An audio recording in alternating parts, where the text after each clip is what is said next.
So my friend Larissa is joining me tonight to talk about sexual shame and things that we can do about it to improve our relationships, but also our own relationship with our own sexuality. So I hope you enjoy this podcast, and I think it's the first of many conversations with Larissa. If you're like me, you know your mind can be your best or your worst friend. Our mind is an amazing tool that can do incredible things, but our mind can also create problems out of nowhere. Sometimes our mind keeps recommending the same solutions to problems even when they aren't working. I see this pattern play out as individuals try to overcome their anxiety, depression, or even struggles with pornography, using approaches that make sense but aren't very helpful. This podcast will show you how real researchers and clinicians are changing the way we approach mental health and reveal helpful research-supported principles designed to help real people with real problems. My name is Dr. Cameron Staley, and welcome to the Life After Series Radio. Well, we have a new guest with us tonight. Larissa has been generous in sharing some of her time and wisdom with us. And I'm excited to have this first conversation with you, and what I hope is the first of many conversations, because I feel like I've already learned a lot from you, and there's a lot of more questions that I have and a lot more things that I could learn. So why don't you tell us a bit about who you are and how we even got to this place and crossed paths? Yeah, awesome. Well, it's so funny to me when you've said that, like you're looking forward to learning from me. I'm like, I've just learned so much from you. And it's when you reached out to me, it's kind of like a starstruck moment of Cameron Staley is reaching out to me to talk on his podcast. And so, yeah, it's I guess I'll tell a little bit about myself and then I'll talk about how we came across each other. That I am, I'm 3 kids in. I'm a mom, and I have been married for almost 6 years. And from high school, basically, I have loved studying families and marriages and been really into relationships and how relationships work well. And as that interest grew, I kind of started getting interested in sexual sides of intimate relationships. And anyways, I got my undergrad degree from Southern Virginia University in marriage and family. No, that's what I'm doing now, in family and child development. And then I decided to pursue a master's degree in marriage and family therapy. And so I am 15 credits from graduating in my master's. So Wow, you were so close. yeah, I'm getting really close. So it's really awesome. And I've been practicing therapy now for like 7 months, 8 months. I've been working, and that's been really awesome. And anyway, just as I've been doing that, and then also my involvement on Facebook, I love the Facebook groups that I'm in that focus on especially relationships, marriages, and the ones I am in the most probably focus on sexuality. And that combined with stuff I had learned kind of led to me wanting to pursue being a certified sex therapist. So that's kind of the next thing after I finish up my master's and get licensed. I want to pursue that. So because of that, whenever stuff like what your content has been with surrounding pornography comes along my way across, Facebook typically is where it is, I eat it up. And I love, learning and hearing perspectives, and came across your TED Talk. I don't even know if it was in the group that I help manage, which is Improving Intimacy in Latter-day Saint Relationships. That group was started by Daniel Burgess. He's a marriage and family therapist. He's in Utah now. He was in California for a while, but he's done a lot of blogs, and he's writing a book right now very focused on masturbation and pornography and sexual intimacy. And so anyways, I don't think it was in that group originally that I came across your TED Talk, but eventually your TED Talk got shared in our Facebook group. And I just was so just blown away by that, because I knew all the things you were saying innately. I believe them already. And so to hear you kind of talking about the research and what you've seen in your work, how acceptance and commitment therapy really, how beneficial that is for people struggling with pornography, I was just like, this is amazing. This man is doing incredible things for the world. And so, yeah, anyway, that was your TED Talk got shared in our group. And then sooner or later, you were there in the flesh. We see your name in our group, and we were just so excited to be able to have your work as part of what we try to, I don't know, kind of sprinkle in for people as they're trying to learn about how to deal with those kinds of dynamics. So anyway, pretty awesome that now we're here and we're getting to chat. Yep, here we are. And I Yeah. think about like you just beginning in the counseling world.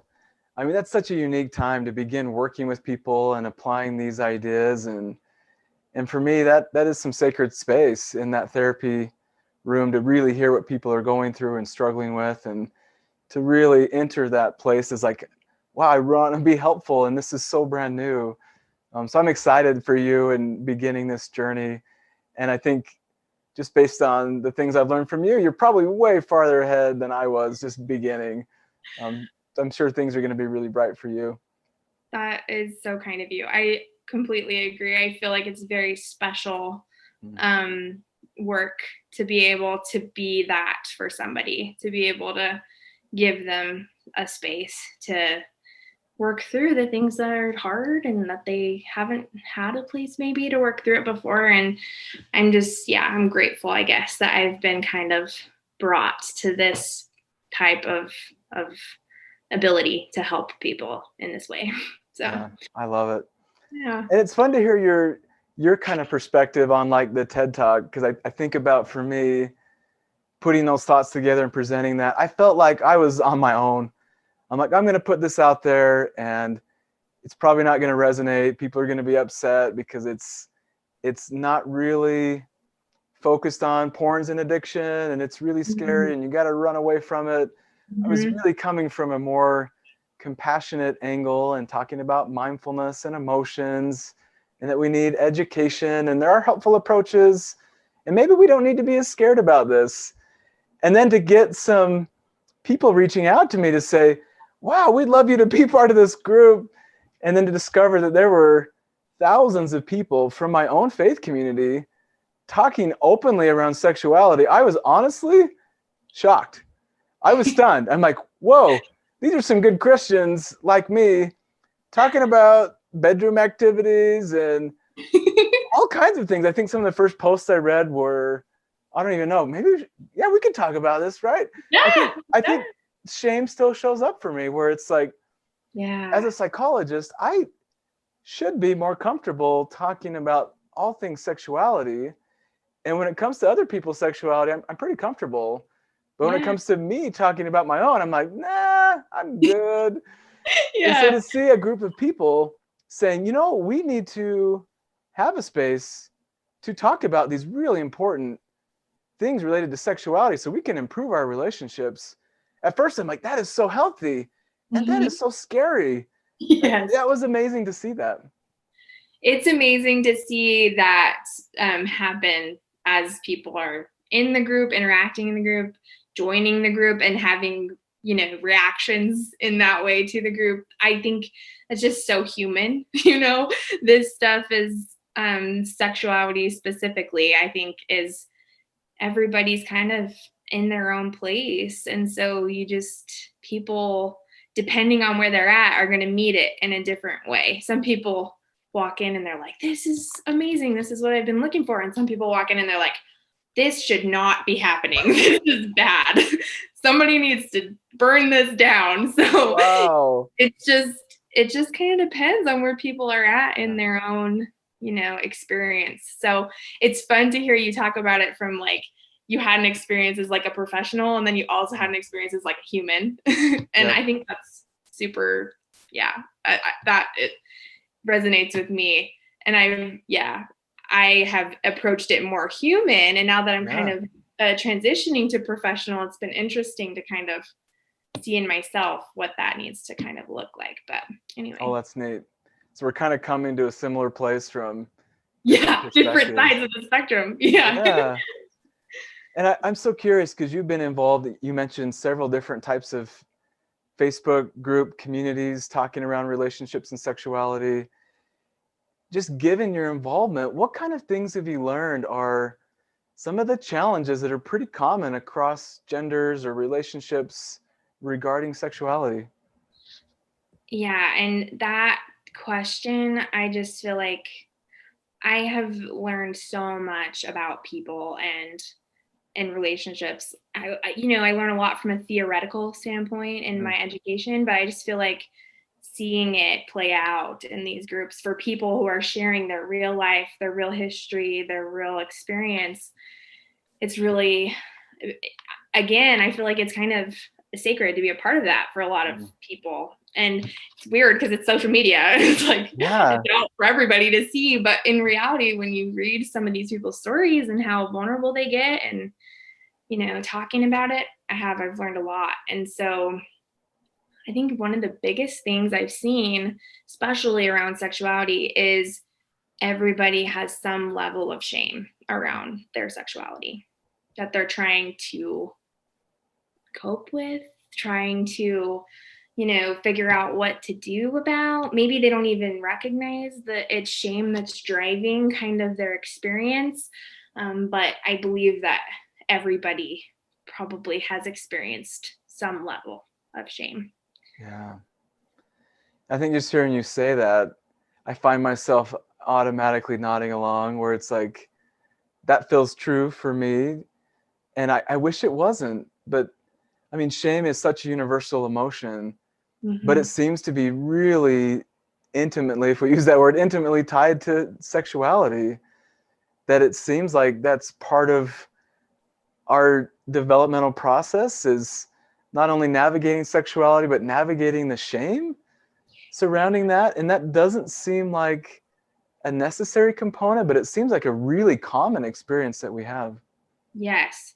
And maybe, one of the reasons I feel that way is because a lot of the spaces I'm in, people are looking for a place to deal with that. Maybe there are lots of humans who were blessed to not have shame be intertwined with their sexuality.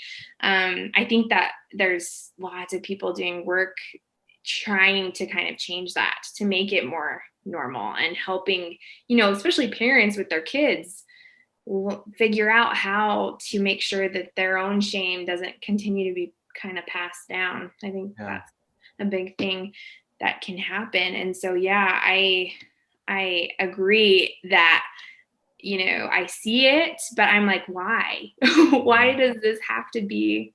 And I don't think it does have to be. I think that we are seeing some things maybe happening in our culture even now that are helping to kind of hopefully shift us away from that experience, that future generations of humans will be able to experience their sexuality and not even know what it would be like to experience shame around it, or hopefully minimize it for people. So I think that would be incredible. And I think shame probably explains my dual reaction to encountering these Facebook groups, where initially I'm like, people are being so open and vulnerable around sexuality.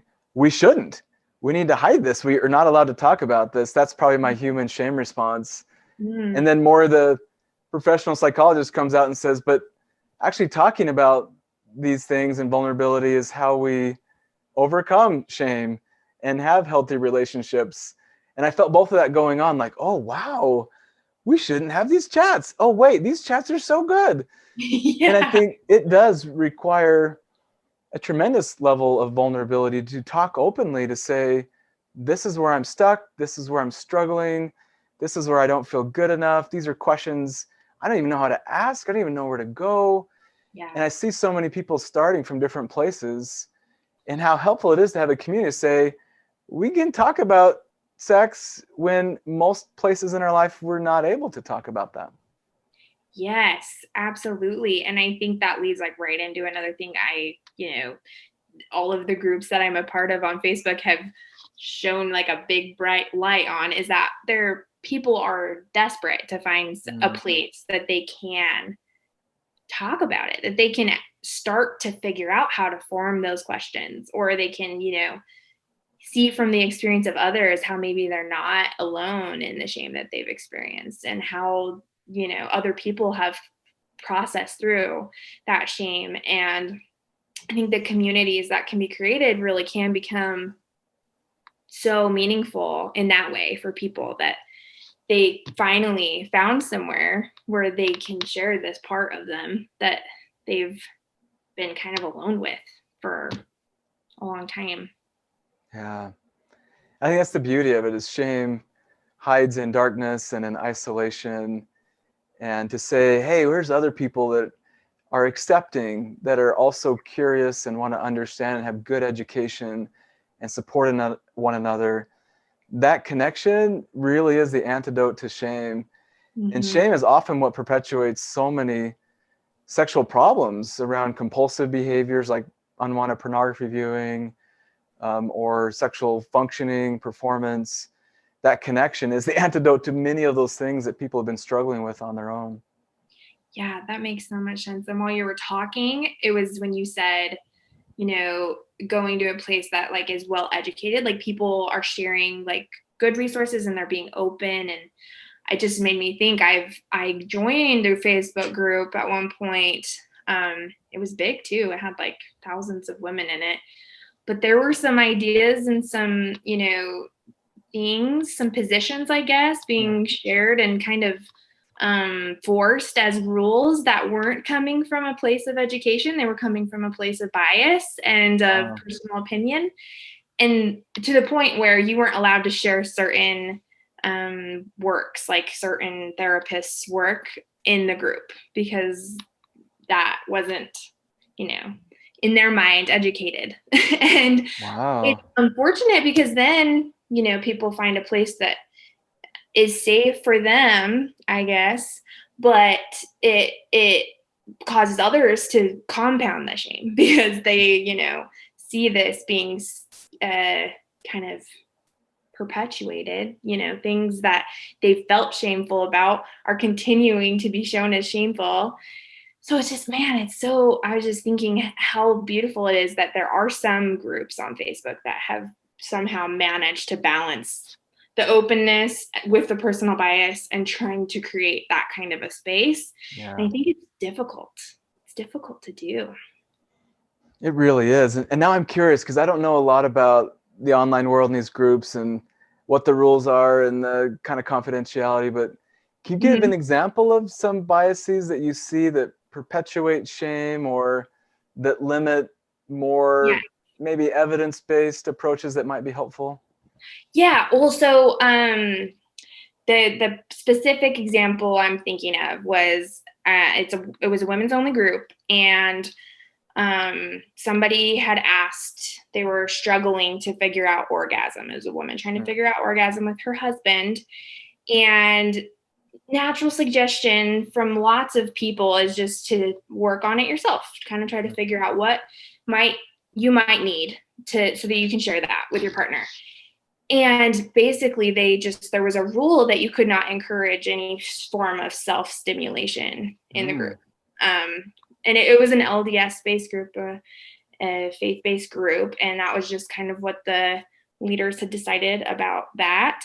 And it was called to my attention because I had shared some resources from, I think, might have been Kristen Hodson or Jennifer Finlayson Fife or one of those, but I know both of them were banned from the group. If you shared any of their content, your comment was removed. And so those are the kinds of things, I had been following those women, and they had impacted me in a really important way in my own development. And so the fact that those people and their voices weren't even allowed to be shared because of some of their stances or some of the things that, they've seen to work and have evidence-based, results for people of being able to work on some of those dynamics, just totally shut down because of a personal bias of the group leader.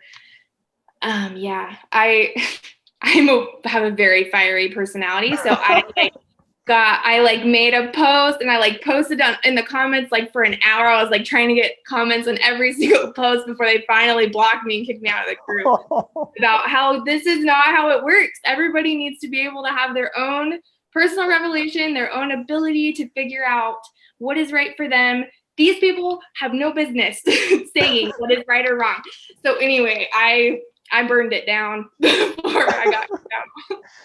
That is so funny because that's not even a stretch for me to imagine that. I'm like, yeah, that sounds like something Larissa would probably do. Yeah. But I think what stands out to me is it's rare that I have a conversation around sexuality that I don't also talk about religion, and vice versa, that those are often things that are coming up together that are kind of setting up parameters and limitations that prevent growth in both departments. Yeah. And for me, religion and sexuality can work in harmony and can help people become more whole and complete. But often I've seen that we got to keep them separate, and now it's limited on what we can do. And I've seen that to be a challenge with people that say, I've got these really strong religious beliefs that I want to follow, and it's kind of inhibiting my sexual development, which is also a really big part of my religious identity. And I've seen people just kind of get stuck trying to satisfy both of those. Oh, I agree. It's really hard when, for most people, I think either they, began kind of experiencing sexuality so how am I trying to say this? Your experience early on maybe it's easy to kind of have those two things be, this is religion, this is sexuality. And it's easy to kind of say, this isn't okay with sexuality because you're not really fully experiencing your sexuality yet maybe. Or if you are, there's some things maybe you've been told in your religion that you're probably wrong about the way you're experiencing it, or you feel like you must be wrong for the way you're experiencing it. And so anyway, then once you get into a place where, say, you're married and now you should be having a sexual relationship, all of that baggage from that like way of thinking, that way of being, where it was a little bit easier to keep it compartmentalized, I guess, goes away. And you're supposed to somehow now figure out how to integrate it and make it part of you in both departments. I don't know. That's kind of what I think I've seen. If we're not talking about it in an integrated way from the beginning about the fact that you are a sexual being, no matter if you're married or not, you're going to have sexual experiences, no matter, what your standing is, I guess, in your religion, then it's going to be like people, I think, are going to keep having that kind of conflict. Yeah. They don't know how, or it's much more difficult to get to a place where you feel like you can integrate. Yeah. Well, as you talk, I just had a thought, and this might seem really naive. I've honestly never thought about this before. But as you were talking, I thought about my own upbringing and development, and there was a lot of focus on kind of religious education and attending church from me being a toddler all through my childhood and adolescence. But there wasn't a focus on sexual development. And it's almost like, well, you're not the sexual being, that's going to come later. Let's focus on kind of religious upbringing and that development. Yeah. It's like that's all ingrained, and you get these messages that, the sexuality stuff's going to come later, but you really got to be careful, and you got to watch it, and you got to control it, got to save it for marriage. And a little kid's like, I just want to obey the rules and be a good kid and a good disciple, and I promise I'll do everything right, and you're feeling good about it. Yeah. And then you start to develop sexually, and it's almost like there's not even room for it. Yeah. You've kind of been preparing for years that when it shows up, you will control it. This is not okay. And then it shows up, and like our religious identities had a decade or more head start. Yes. And it's like, oh shoot, like how do we make this fit? And I've never thought about that before, that they're not really developing at the same pace or with the same focus or the same care and devotion. It's almost like sexuality doesn't have a chance. Like it's already behind, and there's no space for it. But it's inevitable for most of us. This sexual arousal and desire and attraction is going to show up. And when it does, it almost feels like we're kind of doomed a little bit. You're like, wait a minute, this wasn't supposed to show up until I'm married.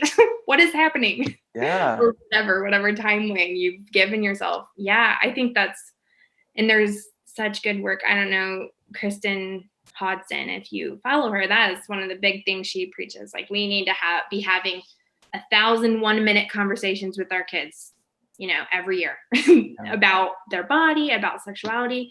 And that's it. That's what we've been missing. We've been pushing it to the side, saying, oh, we'll deal with that. We need to, it's not important yet. And then when it is important, it's like, well, but who's going to help me with this? I don't know what I'm doing. I don't know what's going on. I wasn't supposed to have to deal with this yet. Yeah. Kind of a thing. Yeah, it's tough, especially in religious communities. We should prioritize that kind of thing. The trying to help us be wholesome, wholly developing, as divine beings who are sexual from the beginning, even though we don't, puberty stuff majorly impacts it. But we need to be prepared for it before we get there, so we don't feel like, whoa, I'm a foreign creature in my body, kind of a thing. You're right, because if we wait till puberty to have these chats, it's probably too late. Mm-hmm. And I keep thinking about going back to shame. Shame seems to color this whole story. Yeah. And I think about often the reason why we don't have these conversations comes from our own shame. Yes. And then when individuals are developing their shame around that, and I think about often shame shows up really quickly around topics that we're subtly communicating aren't okay to talk about. And it's like, well, if we can't talk about religion or politics or sexuality, little kids are pretty smart, and we learn that, oh, some things are okay to talk about, some things aren't. Mm-hmm. And so if we can't talk about it, it must be bad, and I must be bad, and shame just like fills that void. And I think for many of us, we are taught there's certain things we don't talk about, and those are often the things where shame gets a really strong hold. And I like that idea of these 1,001-minute conversations with kids, because that's going to displace shame. Yes. Like, if we can talk about it openly, shame, there's really no soil for shame to grow in. It's not going to show up. And I am more hopeful for the next generation where we are more aware of that. But I think for many of us that didn't grow up in that time, didn't have these conversations, we're kind of learning on the back end and finding these online communities where we got to do the work now. And for many people, they are in relationships and have children, and it's like their sexual development feels quite delayed. And I would say I felt my comfort around these conversations was also delayed, even as a professional, because these conversations are not things you have with your family or your friends in a healthy way. Or I'd even say in my psychology program, we didn't have a lot of conversations about how to navigate sexuality in counseling. Yeah. It's like, if we're not talking about it there, how helpful could we be when these concerns are going to come up? Yes. Oh man, so much there. And the hard thing too is now, we were talking about with religion and sexuality and marriage, right? So now you have two people who are not there. They're not ready to integrate their sexuality, and they're scared to talk about it too, because that's, like you said, the shame, that's just the natural, kind of, we learn about it that way. Like, if I feel like this is bad, I shouldn't talk about it. And in your marriage relationship, that should be a place where you can. And I was thinking back to my own relationship, and these kinds of conversations came pretty easy for us. And I feel like it was because both of us were kind of in the shame place. And so we found an ability to kind of open up to each other. We felt like we were each other's safe space, and we really were. But I remember talking about just like what we wanted our sexual relationship to look like, and feeling bad that we were talking about those things. Like, wondering if it was okay that we were talking about what we wanted our sexual relationship to look like before we were actually married. And how lucky I'm just glad that, I didn't really care maybe about the guilt or the shame or whatever that I was feeling. So I was like, well, I don't know, I want to marry this guy, and I think it's okay that we're talking about this stuff. But at the time, there was a lot of like questioning myself and questioning if, it was okay to be doing that. And of course it's okay. Like, we need to be encouraging, making that so apparent that is so important, that you're able to do that with somebody that you want to be sharing a sexual relationship for the rest of your life. And yeah, it's just, man, it's, when you look at it where we're at right now, it's like, man, everybody has had their own experience in that way, like where they're at. I think you're right. And I mean, that feels so healthy to say, hey, this is somebody I care about. I want to build a life with. We want our sexual relationship to work well. Let's have some chats before we tie the knot here. Right. And that's probably fairly uncommon. That I think for a lot of people, it's like, yeah, we love each other. This is going to work. It's just a given. I've seen, Especially in religion, with yeah, religion. Yeah. yep, we're both faithful. And I've watched a lot of Disney movies and it always is magical. We're going to be Right. good. Yep. And I was kind of like you, like when I was dating my wife 15 plus years ago, we had kind of decided that, we're going to wait till marriage to be physically intimate. Mm-hmm. But I really wanted that to be a meaningful part of our relationship that worked. And so I said, I don't know how else to understand this. And so we enrolled in a human sexuality course at the university together. That's We were awesome. both going to college and say, hey, let's take the same course. And Yeah. I don't even know what I don't know. So let's learn from good sources. And we took that course together and had lots of conversations and did our assignments together and learned. Oh, And I that's so thought, what a safe way, like thinking back now, I'm like, what a safe way to actually get educated, have some conversations. And I felt like we were in a better spot because we had some language. And things even 15 years later still evolve where we're even more comfortable talking about sexuality and needs. But for me, the thought of like entering a marriage without even being able to talk about sexuality was scary. And yet I yeah. think it's probably more common to not even talk about that and maybe just assume that it's going to work out just fine. Oh, I definitely think that is the case that more often happens. And I was thinking, it's so good that was the way you guys had your conversations. Me and my husband were mostly informed by like porn and our peers. So that was Oh, like how we, went into these conversations. That might have been part of why, I was like, I don't know if I should be talking about these things. But I think it's great, that I think being able to talk about it and talking about how important it is to talk about it is going to set up better patterns for people to get yeah. there. But absolutely, like, most people, because of the religion kind of false, not, and you don't mean to, like, religion values are so important. That's a really important part of being able to kind of decide, like, navigate how you want to approach your life with another person. And I think that's great. There's a lot of good conversations that happen because of religion and what you want for your life. But if religion causes you to kind of push that to the back burner and you just get married and you assume it's all going to be okay the way your sexual relationship pans out, without talking about it, without having that moment that's like, okay, I think I should be talking about this with my partner, it's like shooting in the dark. It's like, I don't know, like, you don't know how that's gonna work out. For some people it probably works out okay. For Yeah, other people it ends up being a really big hardship, a really big heartache for them. it is.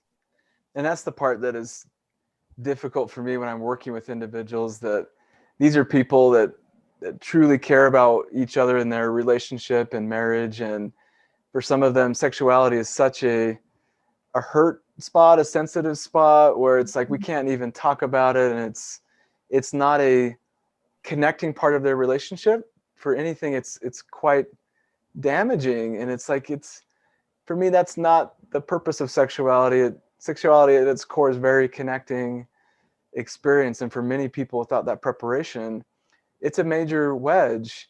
And then Yeah. I've seen that challenge in the sexual realm often can impact people's religious beliefs, where it's like, I did everything my faith told me, and now this isn't working great in the bedroom. I don't know how I feel about these religious beliefs anymore. And I see that kind of backfire, and that turmoil just tends to ripple. Oh yeah.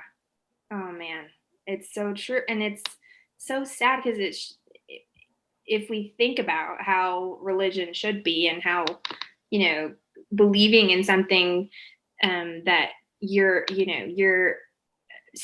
wonderful and special and perfect the way that you are, and that you should be, you're capable of doing what you need to do in this life, and all of those things that our God wants what's absolutely best for you and what is going to look, great in your own life.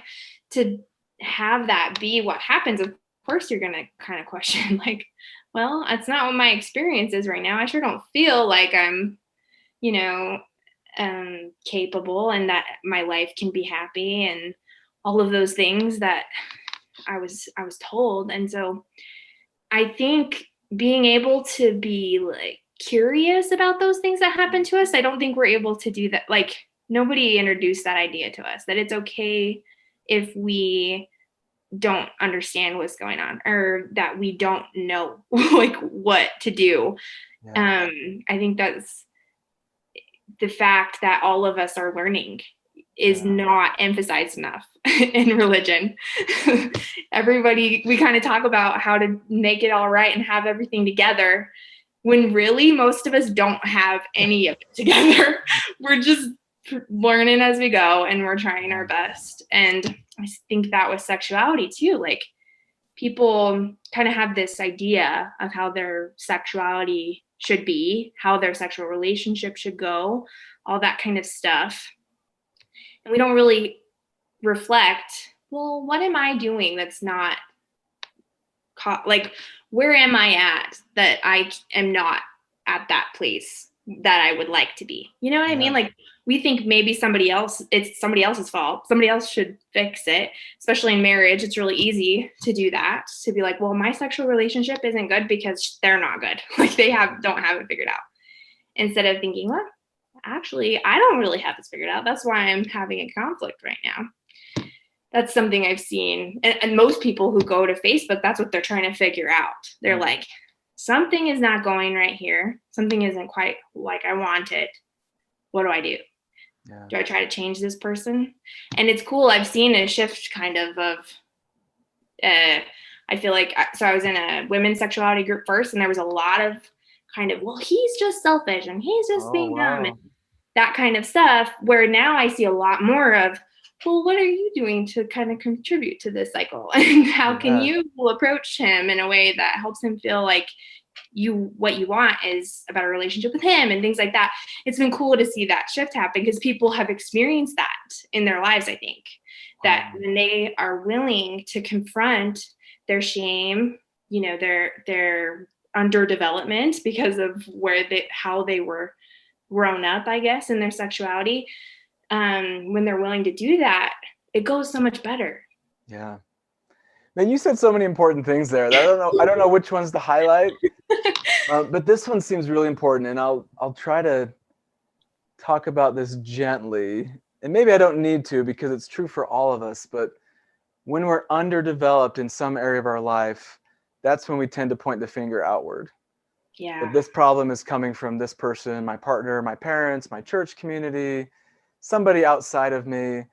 And so often when I'm working with somebody and they start to say, these are all the problems with my partner, often in my mind I'm thinking about, they're telling me a lot more about their developmental level and where maybe their openness to feedback and maybe where they are. So I think when there's an outward focus that all of these problems are coming from without me, and if I can change that, I will be good. For me, the only time I've really seen change occur for an individual or in a relationship or in the family is when that individual grows and develops. And that development changes that relationship and it changes that family. But that is a really difficult shift. To say, hey, they did this to me. But it's coming from a place of I'm uncomfortable and I might need to grow and I don't want to, because growth is hard. And I think shame is saying, like, no, you just keep hiding and you protect yourself. Because I think, one function of shame, for a long time, I felt like shame was the enemy. But in some ways, shame is trying to keep us safe. It's saying things are scary out there. You just hunker down here and you'll just feel really bad, but you'll hide and you'll be safe. Yeah.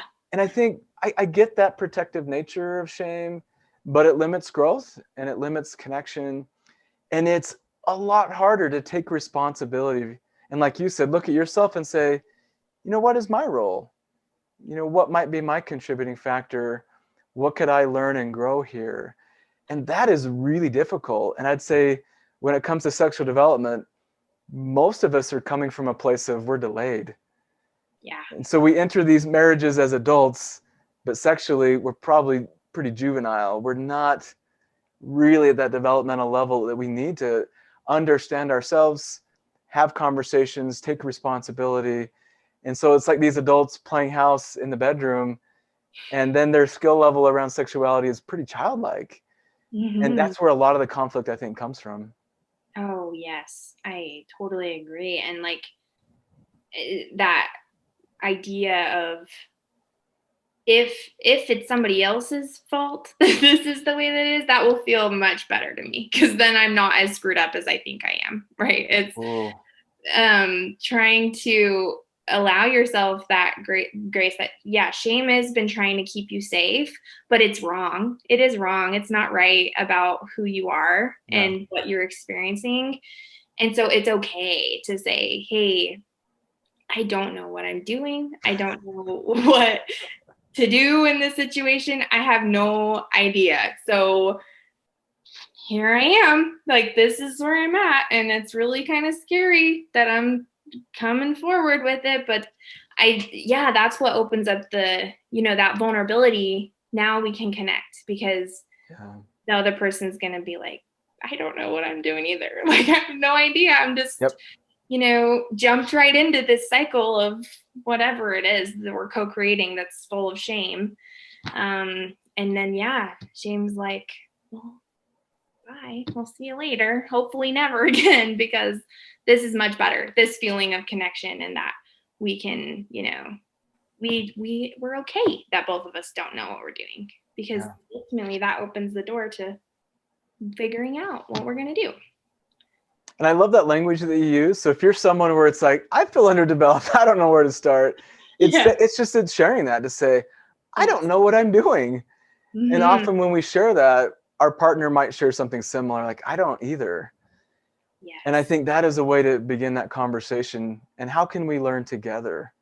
Yeah. And that's a really place that you can join. And instead of sexuality being the thing that's coming between you, mm-hmm. It can be the thing that brings you together. Yeah. And I think you mentioned so many things, but that often this is coming from a place of that we need to learn, and curiosity is normal.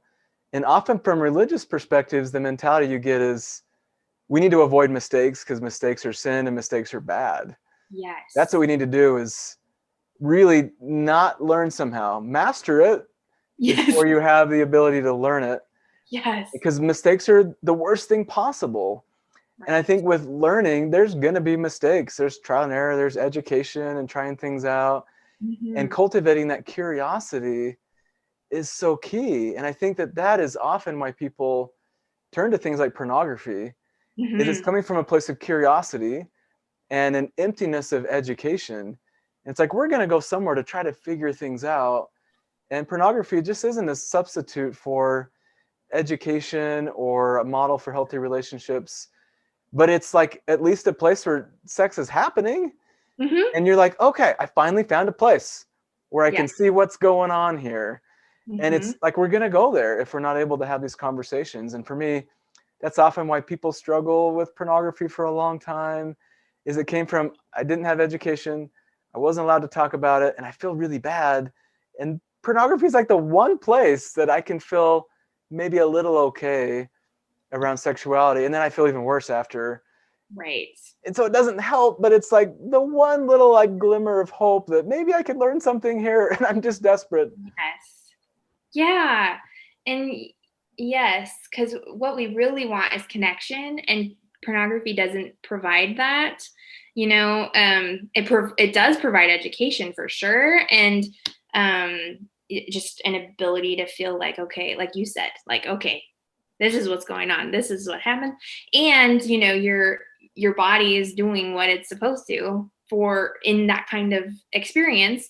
And so I was thinking too, if we can add the connection, pornography isn't going to be as much of a draw. If we have the ability to have that curiosity satisfied, or addressed, or I don't know, just approached. People feel like they can have curiosity with connection. That is, and that's what's so tough about pornography and sex, is I think it needs to start with parents with their kids, and being like, that curiosity is so good. It's so good that you have that curiosity. And I'm here to tell you, I don't know everything, but here's what I do know. We're all learning. We're all trying to be who we want to be prepared for our relationships with people, be prepared to do what we want to do in our life.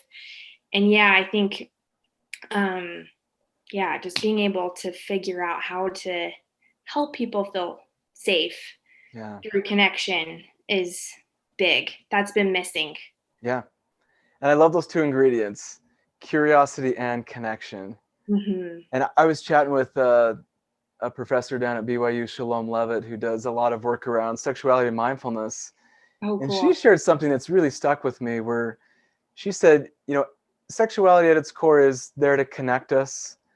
And I often think about that with a partner. But she said, teaching your kids around sexuality, those conversations should be connecting too. Yeah. And it's like, whoa, usually you think about this parent that's awkward and uncomfortable and let's zip through the sex chat and move on. It's like, that's not connecting at all. No. And these ongoing dialogues and conversations, even with your children that you're trying to mentor, those should be connecting. Yes. They shouldn't be fear-based or shaming. Really everything around sexuality has the potential to be connecting in a really safe way. Mm-hmm. And so really reinforcing curiosity is normal. And when you are curious about these normal human developments, it can be connecting too. And I think that would be incredible to see that actually transform these relationships, not only with your partner, but even with parent-child. I think that would be amazing. Oh, yes. And I feel like, just from what I've learned in my theories classes, that who you can be in your relationship is so much predicted by what your relationship is with your parent. So ultimately, if that's what we want, I think that that's a really natural thing to have that happen. And to do that, you have to be willing to approach where you're uncomfortable, where you don't know, where you've been underdeveloped. And it's okay, like allowing it to be okay for yourself too, that you are learning along with your kid and with your partner, and whatever dynamic it is that you're existing in on your own, maybe before you have a partner or a kid. That would be, that's great too. Then you're maybe a little step ahead. You're not impacting other relationships, but wherever it's at, I think it's great that it's happening, being able to have a moment where you're like, man, I could really make a difference in my relationship for my kid by allowing myself to believe that I don't know I don't know what I need to do or where to go right now, but I'm going to figure it out. And that is so healthy to have that mentality of, we're going to learn along, we're going to do this together. And often adults or parents or even counselors almost feel like they've got to be the expert. Yes. And that saying that we don't have it all figured out makes us maybe look weak. But really admitting that, yeah, I'm learning with you. I'm new here.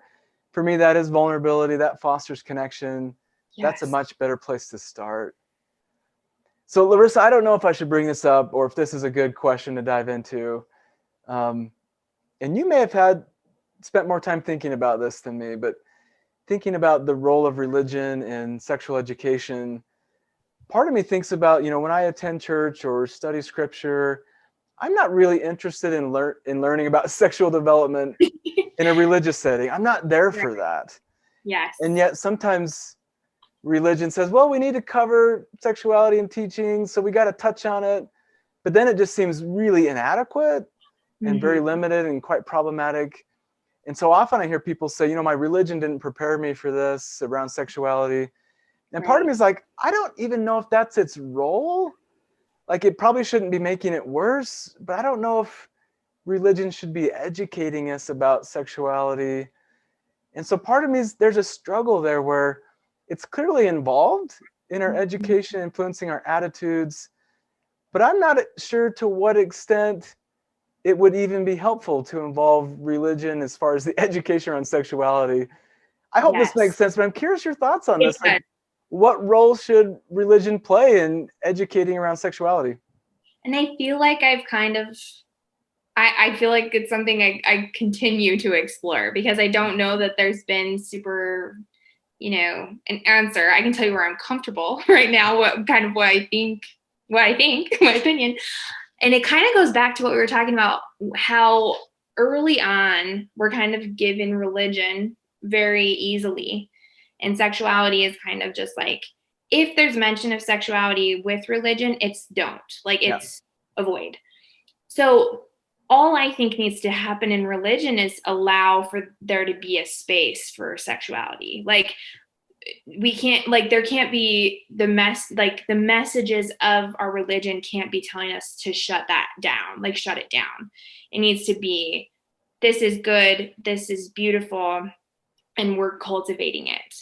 I think the education needs to be put on parents, that parents, in their home are making that part of just normal, like how you learn about how to eat and how you Yeah. learn about how to take care of your body in other ways. Like that, those things we don't teach at church, right? And I agree with you. Like it wouldn't make sense that we're like talking a lot about how to eat healthy or how to manage your finances or whatever, Yeah. the things that are important to know as humans, but aren't really part of the religion conversation. So if, as long as we can create room, I feel like we need to just make sure that there is room for healthy Mm. sexuality in the language and the messaging that comes from religion, and not shut it down, that's bad, until it's not, because that hasn't been working.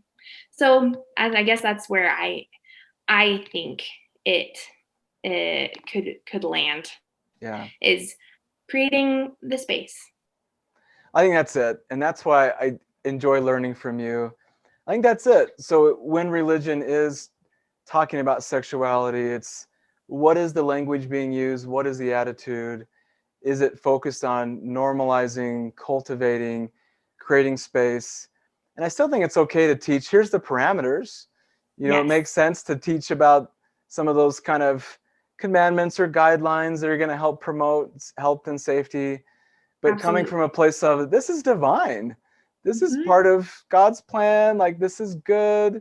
That part's often absent in religious education, but I think if you're going to touch on religion, talk about it in a really healthy way.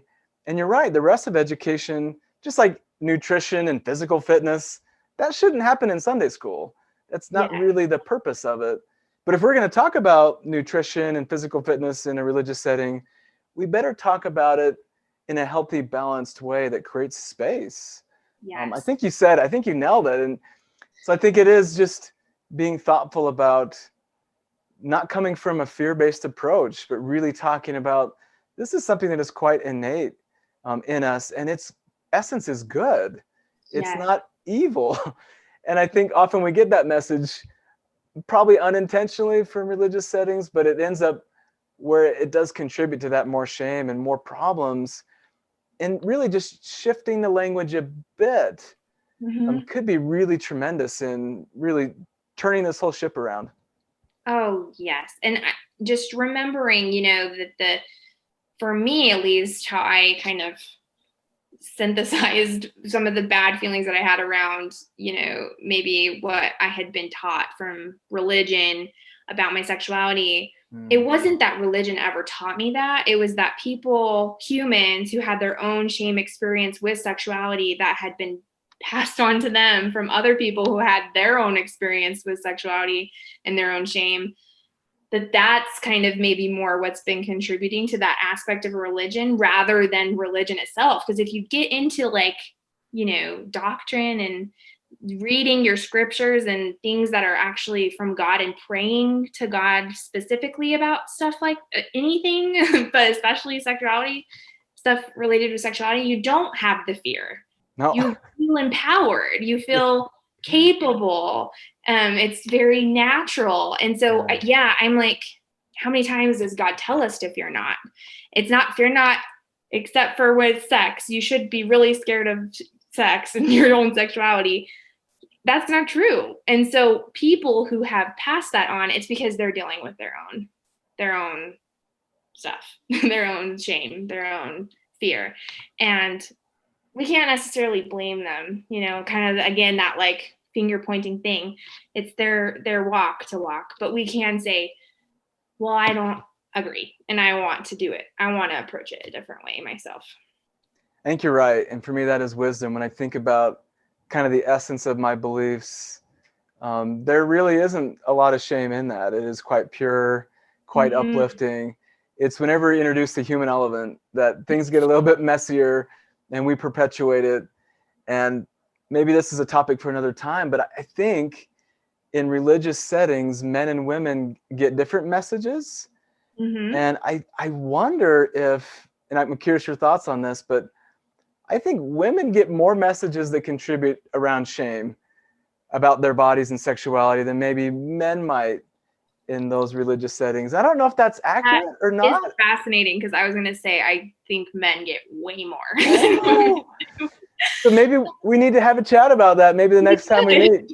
I think we should. I really like that idea. I'd be so curious because as I work with both men and women, I think there's different types of messages around bodies and shame, and maybe it ends up getting to the same spot. And they're just different messages, and I'm just not used to the messages women hear, and I'm just shocked. I'm like, Yeah. you were told what by your church leaders? Like, oh my goodness, like I never heard anything even close to that. And so maybe Yeah. mine is biased because I'm hearing these later. I'm like, holy cow, I can't believe it. And maybe I feel that way because personally, I didn't experience as many. Ah, I had a lot of sex positive church leaders. So wow. yeah, I was really blessed. I didn't have sex positivity in my home really, but I did in my leadership at church. So that might Wow. be part of why, but I know like men in my life had major, you know, messaging around their sexuality and their body and all of that that was harmful. And so anyway, but I know I've heard some of those stories too that women have shared. But I definitely think that would be an interesting topic to dive more into. Yeah, and maybe it's probably not even helpful to compare. I think we get different messages. And I love to hear that you grew up in a church environment where there was sex positivity. Those are Yeah. often things I don't hear in the same sentence. Right. But I think it'd be great to hear what those messages were. And I think to even talk about these different messages that different men and women might hear might be helpful for people to hear those and even identify like, oh, those may have contributed to my shame, because I think sometimes they're so pervasive and even subtle that it's Mm-hmm. hard to detect that, wow, those messages have made my life a little bit harder in this area. Yeah. And for me, looking back, it was wow, those messages really impacted my ability to be where I'm at. Like to not Wow. feel so much shame. And it was like subtle things, like talking about how hot her husband was and like spanking his butt when he walked by and things like that. And I didn't Wow. see that in my home, but I loved it. I was like, that is so fun that they have that relationship. And anyway, so I think going back kind of to the religion and sex thing, that was what was huge is I didn't get a lot of direct like teaching about sex positivity, but just the example that was shown to me by the way they kind Yeah, of talked and interacted, it came off to me that way as sex positive.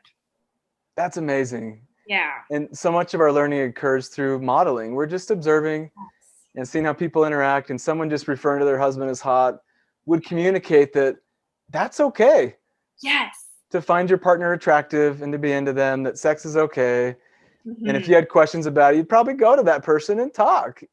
And that was a really small little thing they might have said, not thinking about it, but it Mm-hmm. communicates volumes. Absolutely. And again, it goes back to you in your partnership and for your kids. Like inevitably how you are in your relationship is communicating way bigger messages to your kids than maybe like the talks that you have with them. So it's Yeah, really important to try to address wherever you're at and work with your partner. that's wonderful. Well, I appreciated this conversation and you taking some time, and I look forward to having some of these chats and exploring some different topics around sexuality and definitely getting more of kind of a female perspective. I really appreciate that. I think more voices need to be represented, and I'm excited to learn from you and for people to hear a lot of the things that you've put together over the years and the different conversations you've thrown yourself into. You've grown so much in this area just by being willing to just dive in. I thank you. You're so kind, and I'm looking forward to it also. And I'm just grateful to be here. And I hope being able to, just talk about it more. I believe that it will do good for somebody, and that makes it super worth it. So thank you for having me. I love it. Well, let's do it again. Yeah, let's do it. Okay. See you, Larissa. See ya. Hey, thanks for listening. Please remember to rate and subscribe. I know you might be facing some issues in your life or know someone who is. Issues like anxiety, challenges in dealing with emotions, or other compulsive behaviors like unwanted pornography. And I know it's tough to talk to people about problems. Difficult to stare those obstacles down that we face in life and to really know how to deal with them. It's hard to know what to say and when to say it. And then when that moment you finally reach out to family and friends happens, sometimes it falls flat.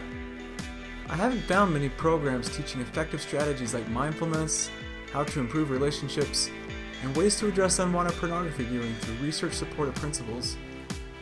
So whether you simply want to help with a problem like unwanted pornography, difficulty responding to emotions, or just want to understand the world of someone struggling with porn a little better, head over to LifeAfterPornography.com and get in on the next training. There you'll learn the exact same strategies individuals addicted to pornography used to transform their lives by implementing principles from evidence-based treatment shown effective in research for reducing unwanted pornography viewing. You'll learn the secrets, the myths, the enemies to recovery, and the LAP framework for dealing with unwanted porn viewing that we call WAVE. If that's something that interests you, click the link in the description or just head over to LifeAfterPornography.com. I'm Dr. Cameron Staley. See you on the inside.